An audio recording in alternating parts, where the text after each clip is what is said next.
اچھا په دې چاودنه کې ولسوال اورهانیاز او ورسره د ویرانکایا د ولسوالۍ مقام 2 تنه کارکوونکي 3 واړه شهیدان شوي. یو هیوادوال مو سخت ټپي شوی دی. د اوس لپاره وروستي او مهم معلومات همدا و. ولسوال اورهانیاز 6 میاشتې وړاندې د دیریک څخه ویرانکایا ته تبدیل شوی و.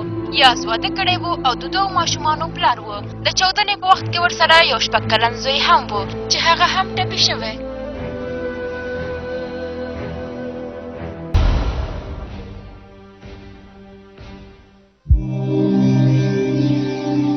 د خپلو تجارتي اعلانونو لپاره له موږ سره اړیکه ونیسئ.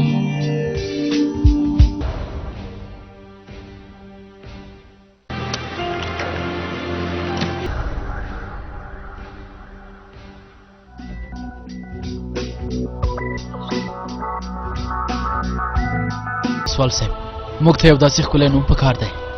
موږ ته نوم پکار نه دی کې شانه. موږ د شان او شهرت لیونی نه یو بلکې د بېکسو خلکو ملګري. نښې باید یوازې په اوږو نه په خپل زړه باندې ووهو او له هېواد او ملت څخه ساتنه وکړو. راتلونکي خلکو ته یا یوازې نوم پاتې کېږي یا هم کله چې هېواد یاد شي نو موږ به هم خلک یادوي. تر اوسه په هوش نه ده راغلی. ویښه شه که نه.